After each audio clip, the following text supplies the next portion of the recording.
আজকের ভিডিওতে আলোচনা করব এবিটিএ মাধ্যমিক টেস্ট পেপার 2025-26 পেজ নম্বর হচ্ছে 21 পেজ থেকে আলোচনা করব 15 দাগের 1 নম্বরটি নিয়ে। এখানে হচ্ছে নিচের পরিসংখ্যা বিভাজন তালিকার নম্বরের যৌগিক গড় 24 হলে পি এর মান নির্ণয় করো। এখানে হচ্ছে পির মান নির্ণয় করতে হবে। দেখে দিচ্ছি অঙ্কটি।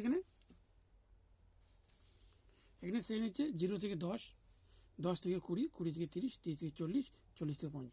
এখানে হচ্ছে পরিসংখ্যা আছে 15, 20, 35, 15, পি 10। তো এখানে মধ্যক নির্ণয় করতে হবে। মধ্যক তো এখানে মাইনাস করলে হবে 10, 10-এর অর্ধেক হবে এখানে 5। এই 5 এর সঙ্গে প্লাস করতে হবে, এখানে হবে 15। এর সঙ্গে প্লাস করলে হবে 20, সঙ্গে প্লাস করলে হবে 25, 30-এর সঙ্গে প্লাস করলে হবে 35, 40-এর সঙ্গে প্লাস করলে হবে 45। অর্থাৎ এই 5 হচ্ছে সবার সঙ্গে প্লাস করতে হবে। এবার এখানে নির্ণয় করতে হবে ইউ এক্স মাইনাস এ, এখানে মাইনাস হবে বাই এইচ। তাহলে এখানে একটা কল্পিত গড় ধরে নিতে হবে। তাই এখানে লিখতে হবে ধরি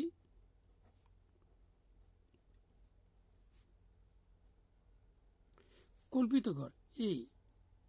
তাহলে হচ্ছে 1 2 3 1 2 3, এখানে বড় পরিসংখ্যা 35, তাহলে এখানে 25 হবে। আর শ্রেণী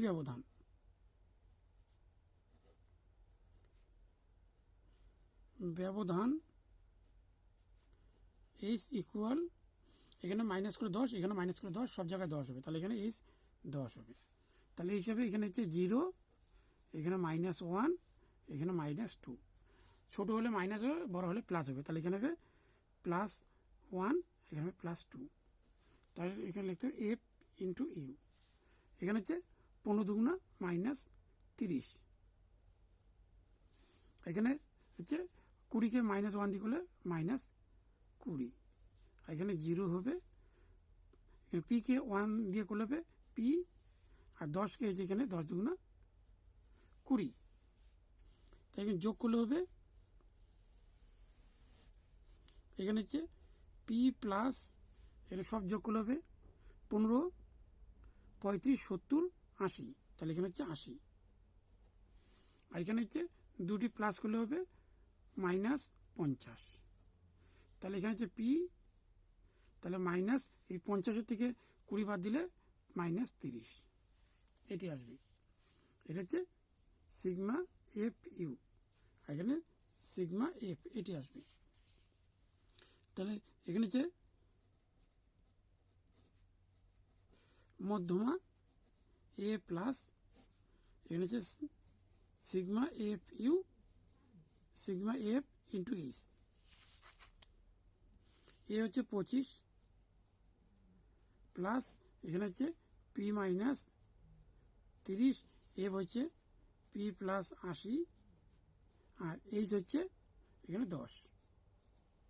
এটি থাকলো। এবার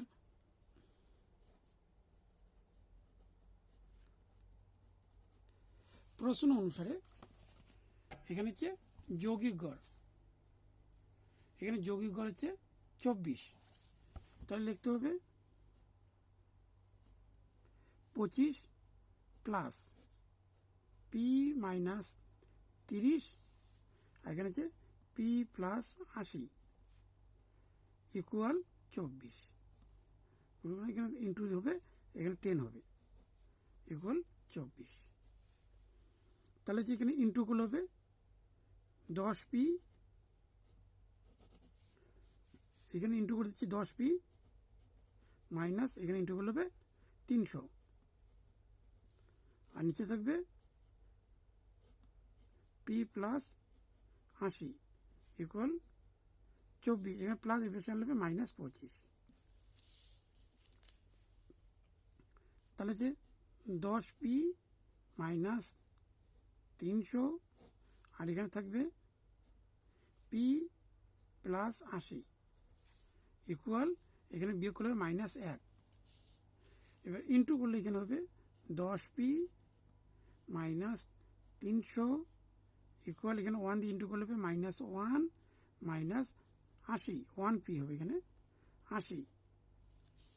তাহলে এখানে 10p, এখানে মাইনাস এই পাশে নেবে প্লাস পি, এখানে মাইনাস 80, এ পাশে নিয়ে গেলে মাইনাস 300, না এখানে প্লাস 300 হবে এখানে। তাহলে এখানে যোগ করলে হবে 11p, আর এখানে 300 থেকে 80 বাদ দিলে হচ্ছে 220। তাহলে পি ইকুয়াল হবে হচ্ছে 220, আর নিচে থাকবে 11, এখানে কাটলে 11 দুগুণে 22 অর্থাৎ 0। তাহলে পি ইকুয়াল 20। সুতরাং হচ্ছে নির্ণয় হচ্ছে পি এর মান হচ্ছে 20।